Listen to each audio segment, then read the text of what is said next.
a really interesting telephone conversation this morning. A client of mine that I've been working with for many years, she's actually a friend of mine from high school. I didn't want to say that because it dates me, but I was having a conversation with her, and she was really stressed when we first spoke a few weeks ago because she has young children or college age children. The oldest is going off to college, and she also has parents. Her mom has pretty significant Alzheimer's disease and lives with her, and we were just sort of venting to each other, and she was really uncomfortable with what was going to happen, what the care looked like for her mom when she dropped her son off at college, which was just a couple weeks ago. And it was going to take the weekend, but she's the primary caregiver for her mom, and she Mm. just didn't know what to do. Bringing her mom was her best idea in her mind, but there were a lot of things that could go wrong with that scenario, and she really wanted to focus it being on her son and him getting off. My child is just going into middle school. I can't imagine dropping them off for college and not being able to be fully present. So we talked for a while about what some solutions could be, including bringing a home health care aide in. But she's the kind of woman, and I remember her from when we were growing up, but she's feisty and stubborn, and she has fired caregiving care aides that have come in the past. So that it's very common. And so my friend was not comfortable with that plan, because if she got all the way to New York and then the caregiver was fired, and they sit outside, they just sit outside and just make sure that she stays in the apartment. But it wasn't a good enough plan. So we found assisted living community that has a furnished apartment where she's gonna stay for a month. The minimum length of stay is not just a couple of days, which is one of the reasons why this I will be so successful for her mom, because when somebody has pretty late stage Alzheimer's disease, most people tend to not do well with transitions. And so getting her into a community where the the redirection and the validation that she needs in order to feel better about not knowing where her daughter is, and making sure that her basic care needs are being met, meals, and her getting her medications, and if she has a fall, somebody's there, um, is allowing her daughter to have gone away and brought her son and to college. And she just called me and let me know how nice it was, and still is, to be able to, for once and in a really long time, be able to relax on some level, because she doesn't have to worry every second about her mom. And now she's got another 3 weeks or so left of this trial stay, and which was something that she was very nervous about before, being back, and her mom wondering why she couldn't come home. Her mom's having a blast there. And like she's like the belle of the ball, if you will. And she is probably going to stay. And I want to say that I predicted that, but I didn't tell anybody, so nobody would know that I predicted it except for myself. But she's got another couple weeks, and I think that my friend is really appreciating the fact that she right now feels like her daughter again, or Mm. she feels like that's her mother again, and she's the daughter and not just the caregiver and the nag, which is kind of what she felt like, trying to keep her mom safe all that time. So the dynamics are shifting, and this really resonated with me because, well, like many of us, I'm smack dab in the middle of all of this too. So I'm thankful that she's feeling that reprieve right now. Well, hello, this is Don. And this is Gina with Focused Healthy Family. And today, this is podcast number 132, and have the privilege of talking with Michelle Woodbrey, who, along with her sister Alyson, have the 2Sisters Living Advisors group. And then they are also the host and co-founders of 2Sisters Speak, which Surviving the Sandwich Generation podcast. So welcome, Michelle. We really been looking forward to this. We love your podcast, and um, we are in that we're in a lot of the same places that you are as far as with dealing with family and the senior population and all that. So thank you for being here. Thank you for having me. And I appreciate your story of just um, I was wondering that myself as you were telling that story, as if it works out, is she going to be able to stay living at the community? Because um, yeah, it just resonated with me as I'm dealing with helping my mom care for my dad. And just, I've been in OT for 30 plus years and working mostly in geriatric rehab. So I just see this all the time and dealing with family members. And it can be so difficult for people. But just hearing that little success story, right, with a difficult situation, I think can help bring hope to other people. Just knowing that you can find solutions sometimes that work. Well, to be honest with you, I think that one of the things that I'm most proud of is that Alice, our business is in our 14th year. And the Mm. reason for that, and the reason why it's so easy for me to wake up every day and I would say come to work, but turn my computer on and become present, is because it's not sometimes. Most of the clients that we work with start in a situation that is untenable or Mhm. barely manageable, and families are like, well, we can make this work for another, I think we have another 6 months, a year, we really don't want to make this whatever the circumstance is, and they're doing the best to make it work as best as possible, but it's not working, and it's not working for them either. And, excuse me. And so when we do find the right solution, which in many cases is a community setting like an assisted living, the outcome is almost always some shade of the same, which is I wish I had done this sooner, or I'm so glad that, she's sad she wants to go home, but she's doing much better. The care is consistent. I feel better knowing that and it's not perfect. I'm not trying to Mhm. paint this rosy picture of it's amazing every time, but by a landslide, with the exception of a few transitional glitches, it ends up in a really positive way. And it allows me to wake up and show up and know, internally that it's going to turn out that way most of Well, the and when you talked about how she's now having fun and she's, the I'm trying to remember how you phrased it, that time. you the Valuable, yeah. yeah, I had that experience with my oldest brother. He's in assisted living now, and they were so concerned about what, but he actually kind of, I don't know, I'm gonna say turned himself in, I guess, in a way. He actually, He recognized his dementia and realized he wasn't safe for him to live on his own anymore. and he's now in an assisted living. He's got a girlfriend in the assisted living. His 80-year-old neighbor is his girlfriend, For him. and he's happy. He's having a pretty good time in dealing with it.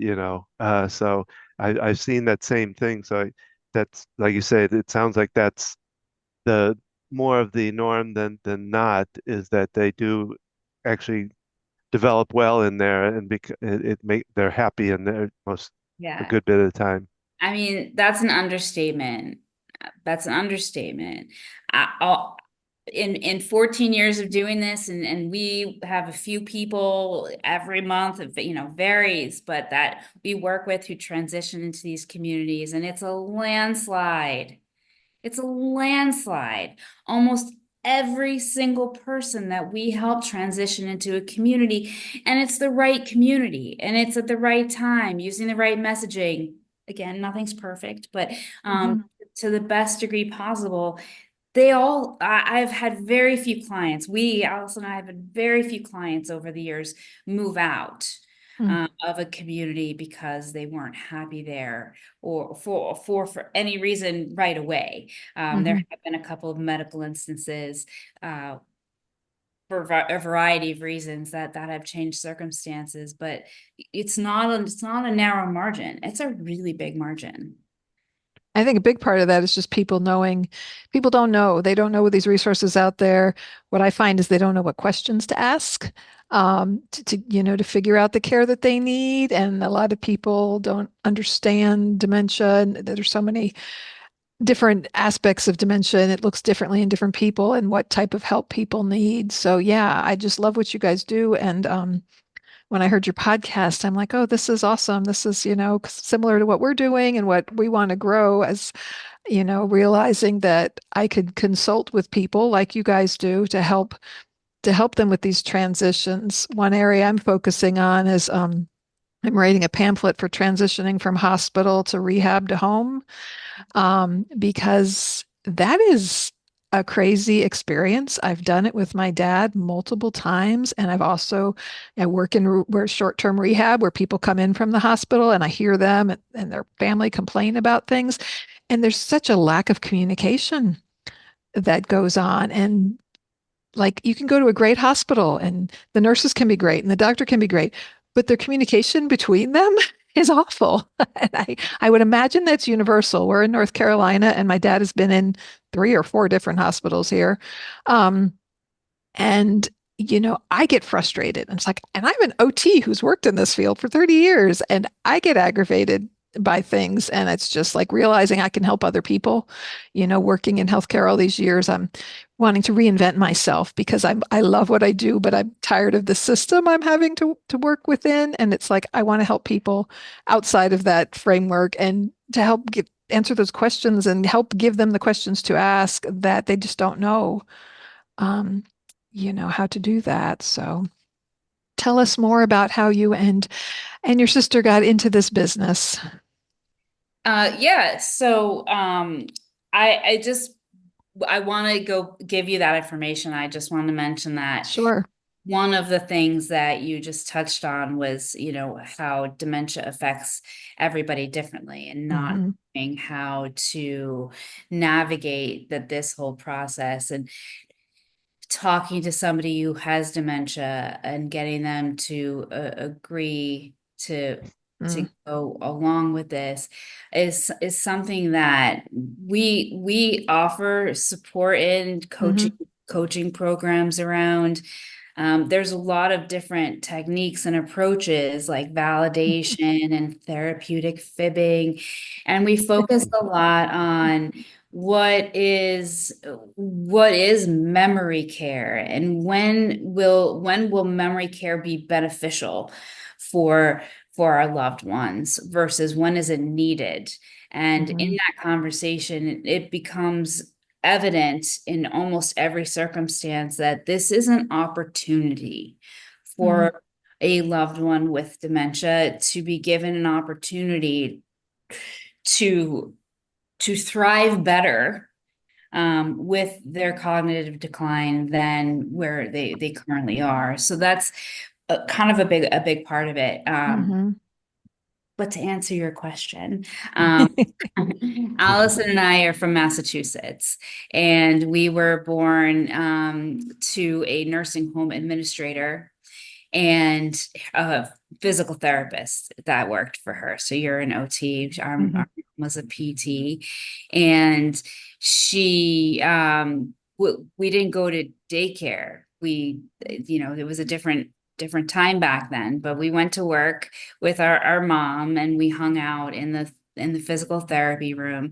I learned to walk. I don't know if I remember this or I've told the story so many times, but I say I remember it. Walking, holding the wheelchair behind her, pushing the wheelchair behind her as she was walking people with the gait belt in case they needed to sit down. And she taught me how to push the wheelchair in. So anyway, and then we worked in the activities department, leading exercise classes. We poured waters and folded napkins in the dining room. We grew up in a nursing home. And it instilled in us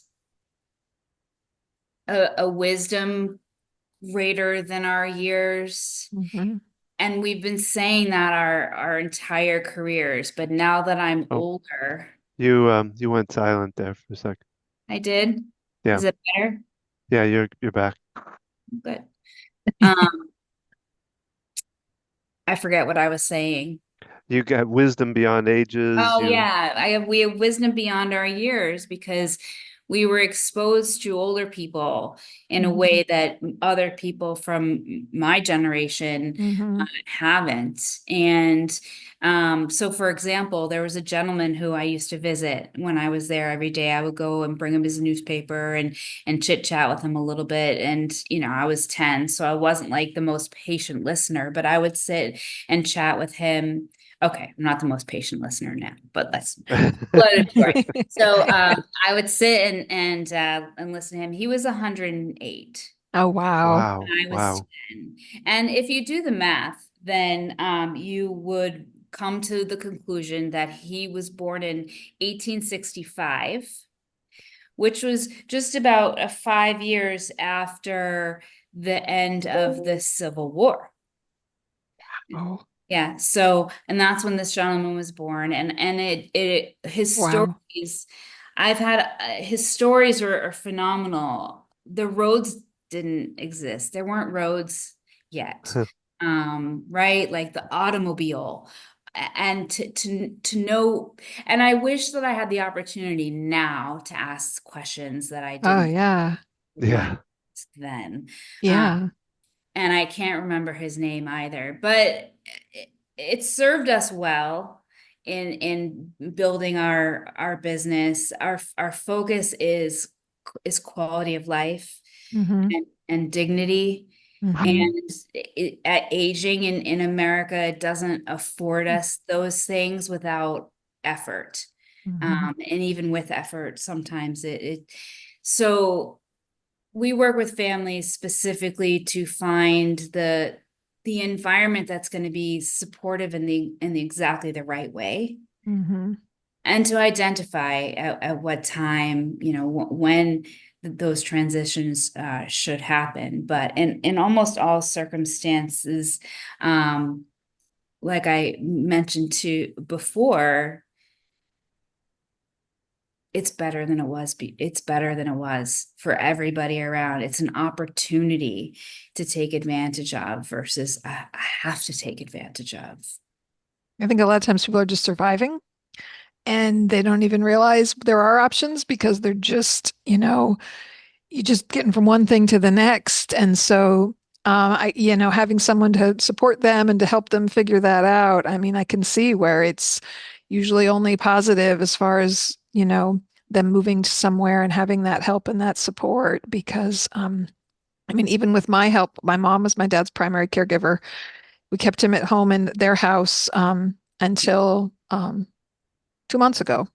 Um, and I knew all along that keeping him home for as long as possible was the best option. I worked in a continuous care retirement community myself in Charlotte. My parents were about 40 minutes from me at that time.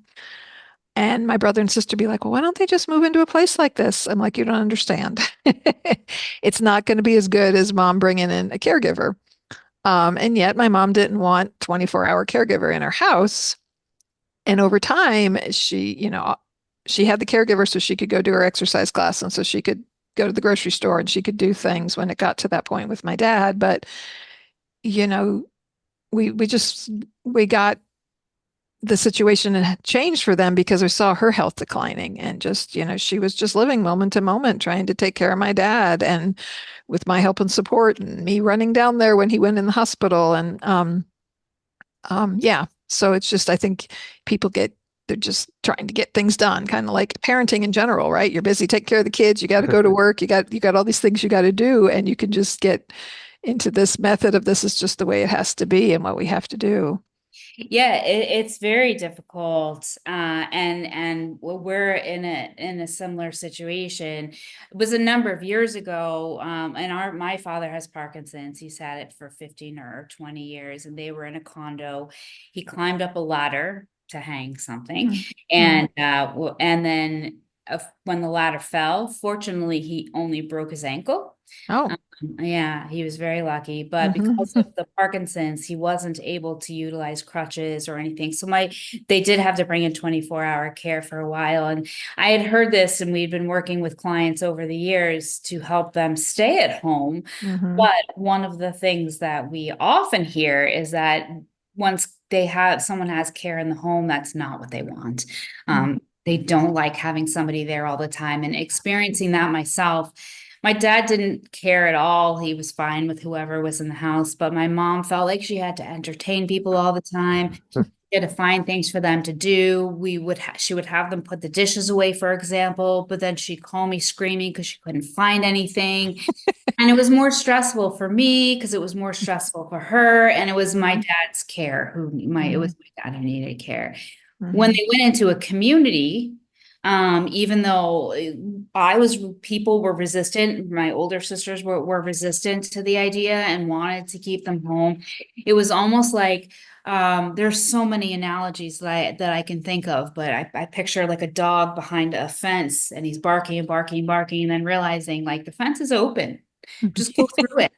Right. Or like we're in this box and like we think we're stuck, but Mhm. we're not. There is Mhm. an option. And although the option itself might not feel ideal, maybe it's not ideal. Hi, kitty. Aging is not ideal. Aging is difficult, and things don't go smoothly. Almost always things just don't go smoothly. So understanding that and having backup plans in place, knowing that home care isn't always all it's cracked up to be, and that it isn't necessarily staying home that people really want. It's the comfort zone, Mm. and leaving that comfort zone, especially for people who have been in their house for 60 years or Mhm. have limited mobility and their support system is nearby. Leaving that and perceiving how it could possibly be better Mhm. is very difficult, especially if you're going into somewhere like a nursing home that appears and feels like it's definitely going to be a less home-like environment. And it is, but there are positive things that allow, these dynamics that we were just talking about. Those get alleviated, and it's positive in almost every circumstance. Well, Mhm. we've seen your mom, Gina, more relaxed now. It's like she took a breath, and exhaled Mhm. finally, and It was just a that, couple weeks ago, right? Well, yeah, 2 months. 2 months. We moved it's my dad the end of June, and she moved into independent living. He's in assisted living, not the same location, but we moved outside of Charlotte last fall, and it's a smaller town, and everything's easy to drive to, and everything's close to each other. So, well, um, I mean, she just moved in what, 3 days ago, yeah, four we days moved her. ago. We knew we had to move my dad first, and so then my mom moved into her independent living apartment. So she downsized from the 2,800 square foot house. I mean, they had moved around, so they had only been in that house 10 years, but still into a small 2 bedroom apartment. And we spent a lot of time. My brother came down from Pennsylvania to help her go through things, figuring out what to let go of and what to, and I don't even think she realized how much stuff she had accumulated because she had this big house. She had this giant kitchen. My kids went to help her and they're like, she has spices that expired 15 years ago. Amazing how quickly the time flies. um, and just Michelle, so it helped her out with the process. So yeah, so we were kind of in the middle of things. And I she's was doing kind of, okay though. She After is. I mean, my dad, he he's lived 2 months in this assisted living. He's had 4 trips to the hospital, two hospital stays. Yeah, he's had to have a catheter put in recently, so now we're dealing with that, and he's taken the catheter out once, and I've just learned today he's done it again.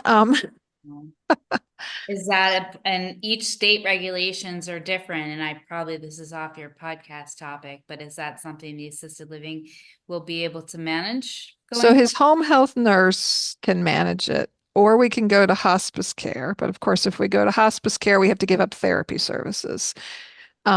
So yeah, but we're figuring that out. These are pieces of things that even I don't have 100% knowledge on as You should consult with us. We can help. I don't have the answers. I'm not going to pretend I have the answers, but I can hash it out with you so that you put the right tools in your toolbox. What we find, here's an analogy that I use a lot. And my daughter just started sixth grade today, so she's almost 12. But back when I was pregnant, I remember clearly how many people, everyone, came out of the woodwork to offer their piece of advice. Mhm. Oh, this is the best formula, or you should breastfeed, and the things people are saying to me, like, how is that any of your business? But some of the advice was made sense, and it was like, oh yeah, I that's good advice.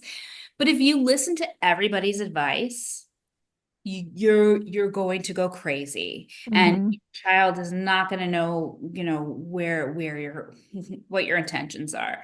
So you have to pick and choose whose Right. advice feels important to you. The same is true in senior care. Mhm. When you have a loved one who is has a health crisis or an incident, people crawl out of the woodwork. You not just neighbors and concerned people, but the doctors and the therapists, and everyone has a lane, but not necessarily completely clear of where their lane is. They want to be helpful. Everybody Mhm. wants to be helpful, but not everybody's advice is relevant for Yeah. you. Yeah. And so learning who to listen to, identifying what his ultimate goal is, what your ultimate goal is for him, Mhm. makes it so much easier to figure out whose advice not to listen to. And Yeah. we can brainstorm and come up with a plan, cutting out all the noise, rising above the noise, and Mhm. looking at just the facts and what's best for him. And then everything else will kind of fall away, Yeah. usually. And we've done a lot of that. And even though I work in this field, it's like I still, reaching out to people, and you're so right. We have three kids ourselves that are in their 20s, and our youngest is a sophomore in high school. So navigating that as well. With but yeah, figuring out those processes, it is challenging. And I have to seek support too. And yeah, we'll have to talk more because it's different when it's your parent, Yeah. I you have know. a geriatric care manager. We have a geriatric care manager who works with my family, and we Hmm. don't have time to go into what the differences are between those positions. My area of specialty is helping people find these care options. But when one of Hmm. my parents gets sick, and it goes into the hospital, I'm just as helpless, or I feel just as helpless as anybody else. Um, Hmm. does. And even the best therapists have therapists, right? Hmm. Yes. It's a village. So I think it would be great to talk through things with you when you have Yeah. the time And to you do. saying that right there is a village when you were describing your story initially, um, about your friend and her mom going temporarily to the assisted living.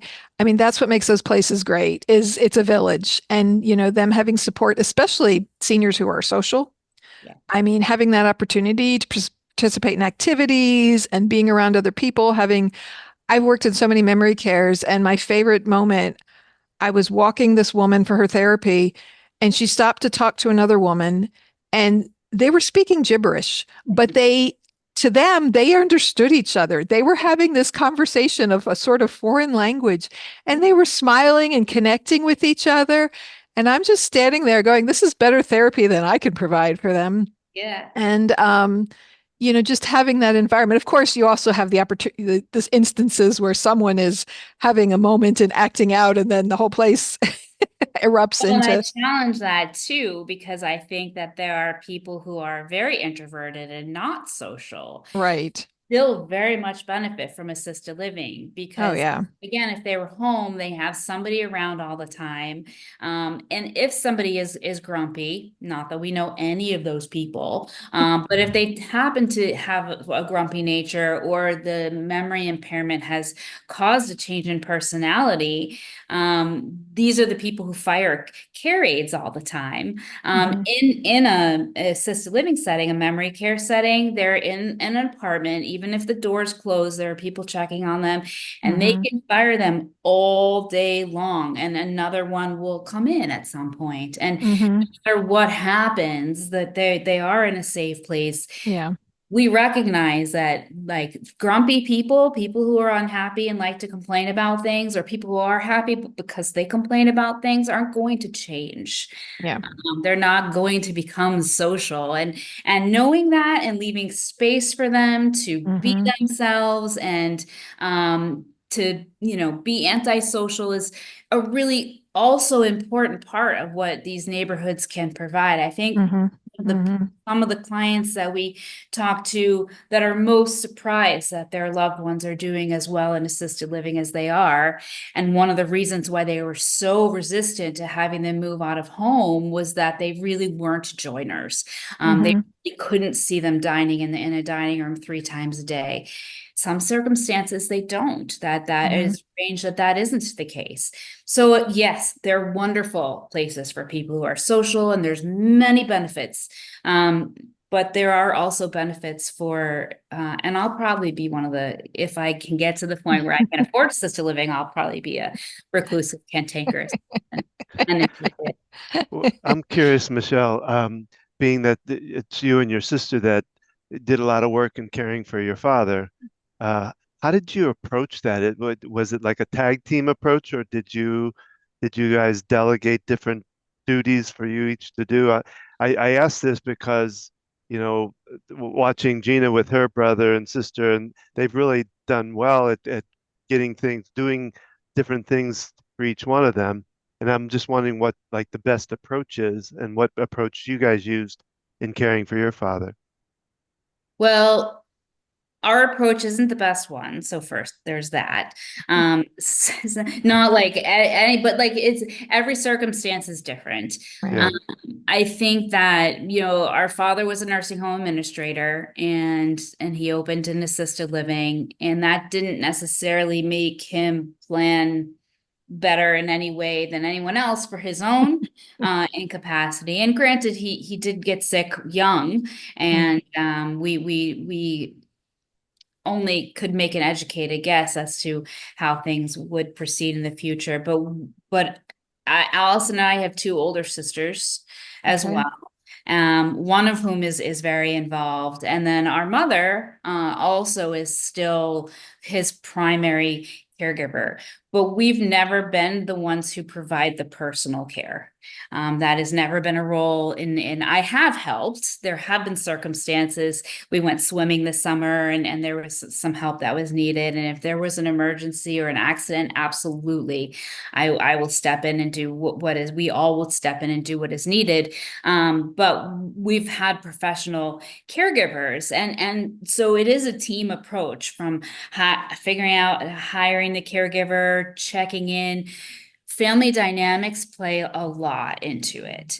And because I know that my family is not going to be listening to this podcast, but I tend to be the fixer. When things go wrong, I tend to be the one that comes in and not doesn't necessarily know what to do, but will do all the things. I will go to the hospital and I will stand there and I will, look like and out like, but out there they call Alyson to chat and Mm. to on a daily basis just to see how things are going, and she fills them in on how I'm doing. Like, we don't have this loving checking in. We love each other, but I'm not Mhm. the warm fuzzy. And neither is she, but she does it. She plays that role better than I do. So we each have a role. I'm very appreciative that, and this is going to sound awful, but that she's able to keep them off my back at on Mhm. a basis. And again, I when they want to check in and just say hi, that's fine. The dynamics of our family tend to be that there's added responsibility. Even when I reach out to just try to be nice, it ends up becoming something I wish I hadn't done. So Alyson feels that much better. But when something happens, I step in. She will maybe take my child and help take care of my child, so that I can help take care of our parents. Like we do that in any scenario. Especially COVID was very pointed in that way. But none of us have any idea what's going to happen in the next few minutes, next day. And we just have to take the information that comes at us, very similar to building a business, and figure out, what do we do with it now? Asking why or being upset about it can happen later, or maybe it doesn't have to happen at all. But what does need to happen, and this is something that we excel at, Alyson and I, and what has helped our business it be successful, we don't dwell. We are not dwellers. Yes, some things do need to be given attention afterwards so that they can, but we move right past someone's rude behavior, right past mistake. I mean, obviously, if it's hugely detrimental, but what is the point? The ultimate point is that we want our parents to be comfortable and safe and happy. We want our kids to feel supported and that we're present. And that's one of the biggest challenges that I have, is I don't feel like my daughter feels like I'm as present for her as she deserves. And I really want that. So yeah, I think there's Well, a lot. yeah, well, and I mean, answering Don's question, I mean, every family does look different, right? We all have different family dynamics and different. Don and I talk about this because I'm of Italian background and he's of German background, and we just talk about the stoic Germans, and the Italians are all over the place with their emotions. But it's just like, we're not trying to change everybody to look like the same thing, right? It's like when I work with a patient, I find out where they're from, because I know if they're from the Northeast, I'm going to talk to them different than if they're a Southerner. And being a Northeast, I'm from the Northeast myself, and now I've lived down in Charlotte for 30 years. But just understanding, I like to ask what their profession was. It's like I could spot an engineer like that because my dad was an engineer, and there's engineers in my family, and they want me to explain it, why I'm doing everything. And then I've got the country folks that just, understand different dynamics and being okay with that. Like you said, I mean, that's some really wise advice as far as not holding on to things. Because we get triggered by our parents or different family members. They say things and it brings back our former issues that we've had. And yeah, there's a point where we have to be like, okay, we just got to move on from this, because we're not going to change anybody, and spending our energy trying to is not going to help. And for me, it's been about, okay, how can I ask them to help me? Because I'm the one who jumps in. I'm also the one that lives here. I'm also the one who works in healthcare. And so it's like I'm local, I'm willing, and I have the knowledge, and finding ways to getting the other family members to help and what they can do. And I've learned to ask my sister, because now where we've relocated to and relocated my parents to is, it's only 2 hours from my sister versus 3.5 where they used to live. It's like, well, can you come down for the day and hang out with dad? And it's like, she's like, sure. And she finds a day to do it. But if I didn't ask that, it might not happen. Right. So figuring out family dynamics, and that's something, Don and I too feel we can help other people with, is, meeting people where they're at. And navigating that dynamic. So it's wonderful to hear you just talking about your own experience, right? And that we all have things that are like, well, don't do it this way, because this is one very dysfunctional aspect of our family dynamic. And Nobody does it perfectly. And I'm quick to jump to the rescue. To the rescue. And I'm like, I never would have thought as a child that I would consider myself cool in a crisis, but it's like I can pack a bag and jump in and go to the hospital like that, because I've had the experience. Sometimes I have to lasso her back and pull her back and say, no, we don't need to go this time, Well, yeah. And now that my mom is finally living up here, it's like, okay, I can help her out via my phone.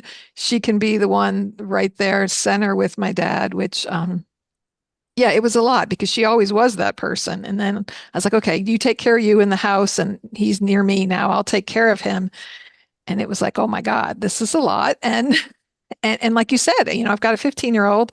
Our 22-year-old lives at home again. She was living on her own and lost her job and moved back home. And wanting to give them the time too, because yeah, that's uh,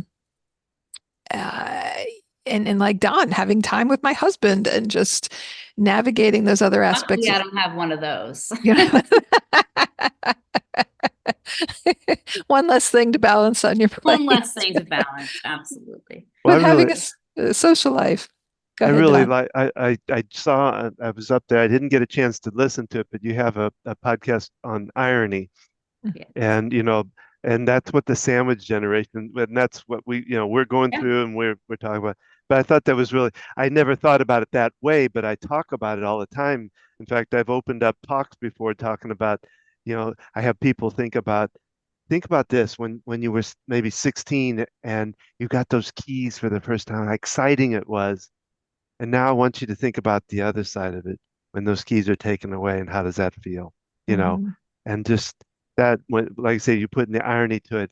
There's a lot of irony to it, and it's not just taking the keys away because I mean, the children are gaining their independence and seniors Mhm. are taking it or losing it. Mhm. So I thought that was really cool that you kind of And phrased it that technology. way. So it's most poignant for us with technology, because well, Allison and I are both Gen X. Mhm. We're in that small generation when we were born before the internet, which blows Mhm. our kids' minds if we say Oh I'm yeah. on Google. They're like, yes, I'm older than Google. But I remember, not rotary phones, but I remember answering machines when the phones were connected to the wall. I remember how exciting it was when we had like phones that weren't connected to the wall, Yes, yes. and road atlases and triptychs, and I grew up in that world, and then I live in this world now quite Mhm. well, better than my parents, who very much struggle with um, all the technology Mhm. and the social media and the scams and the online Mm. banking, Oh and yeah. then with the dementia and the phone and the remote control look exactly the same, and there's a lot, but keeping our parents safe on the internet, the shopping, everything is a huge concern, and there's not Oh. much that we can do about it other than stay vigilant for when something does happen. And then our children, and yours are older, but I'm just entering this phase where she is learning the capability of what she has in her hand, and knowing I grew up in middle school, thank God, before there was any social media or photo evidence, of Oh any, yeah. Yeah. I'm glad that didn't even exist when I was in college. Thank God. right? Right. So how do I keep her safe? How do I keep, and we all know, the bullying and the online and the challenges and the like, and she already knows more than I do about technology. She's like, no, you just hit this button and we'll tell you where the song is from. Oh. Yeah. Um, and I don't know how to keep her safe. And she knows more than me, which is really hard. I can't even pretend to be smarter anymore, because she knows she's smarter than me. And it's a very interesting place. It feels very ironic, and Mhm. it's very unsettling, from both sides. Yeah. Yeah, that's a huge, in the middle of my dad and moving in the hospital and my mom, she got her identity stolen. Someone got a hold of her. Um, so Yeah. luckily my brother was able to step in and we it's kind of funny. We took roles. I'm like, okay, Darren, you're in charge of mom and I'm in charge of dad. That's Um, and yeah, because oh my goch, and she had to not, and she's pretty vigilant about not falling for scams, but I mean, people prey. Don fell for one. I People got, prey yeah, on people. had my I don't my know if whole they, identity taken away. So yeah. And I go back, so you talk about the phone. I went back to the dial phones, but Yeah, I even go further. Don's more of a tail end baby boomer, and I'm the Gen Yeah, Xer. one of my cousins had party lines where you had to get on there and say, "Hey, can you get off so I can use the phone, off with somebody from another." So, Yeah. but this has been a wonderful conversation, and I know we could trail off onto so many different subjects of this, um, but I don't want to keep you any more time. Uh, so what I'd like to do now is just offer to you to let our audience know how they can find out more about you. And even before that, also, what if you could give just a few words of advice to people, or Oh just, yeah, but a general wrap up thing, and then obviously telling us where people can learn more about you, and obviously we'll share that in a link as well. But Yeah, thank you. I like, I'm a big analogy person, and I kind of like the analogy of going on a road trip. If I were going, and I'm in Massachusetts, if I was going to go across the country, I would not leave on my trip unless I had a map, or a GPS preferably. And if I had looked at which routes, if there's a major construction, if I can anticipate any major weather, how much gas am I going to need? I want to make sure I have the resources, because if I start out and I only make it halfway, no offense to those people who live in the middle of the country, but that is not where my destination is. I don't, that's not where I want to be. So what plans might I put in place to either help me get where I need to go, or will I determine that maybe that's not where I want to go? Maybe there's somewhere else that I would enjoy and would appreciate, but it is, since I don't have the resources. And senior care planning is the same. You want to stay, I understand. I want to stay home. That's your destination point. So rather than just setting out in our car and saying, well, I'm gonna stay home, and we can anticipate, we can look at what challenges we may need to, we are likely to anticipate, Mhm. and or that we can anticipate are likely to happen, and then come up with some workarounds. And maybe we find out through doing that that it turns out that it's not possible or realistic. And it's at that point when you can change your plans or your expectations.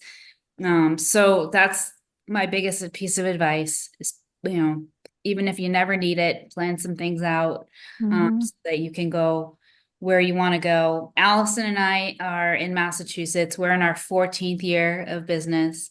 We specialize in placement. So we help families, we offer consultation services to help families identify what they would like to have happen as they have increasing care needs, which includes staying home, looking at assisted living or memory care, continuing care, retirement communities, and when is nursing home care needed? Nursing home care is usually the last resort, and there's only a few circumstances under which somebody needs to live in a nursing home. So we focus on how to avoid that for as long as possible, and then to identify which nursing homes are from, this is my top choice, second, and that's something that we can do in any state for Mhm. the nursing home coaching piece. But we do the coaching with people on how to get their loved ones to sort of go along with this, streamline everything to make it as minimally overwhelming as possible. Choosing a community, choosing a facility or a home care agency is just a part of the process. Mhm. So working with our company will help families pull together all of the other things that have to do with making a transition like this. Mhm. well, Michelle, we really appreciate being here. This was a good conversation. Mhm. What the work you guys do and the podcast we find are just wonderful. And well, whatever we can do to help you in that area too, and we'd love to. And again, thank you for being part of this. Yes, thank you so Yeah, much. yeah, thank you. And people can find us right on our website, which is www.2sisters-sla.com.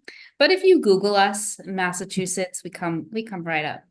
Okay. And it's good to Thank be you. able to find you. Yeah, It is. we love talking with you and just collaborating with other people because the baby boomers is a huge population, right? And so a lot of us, that's our parents.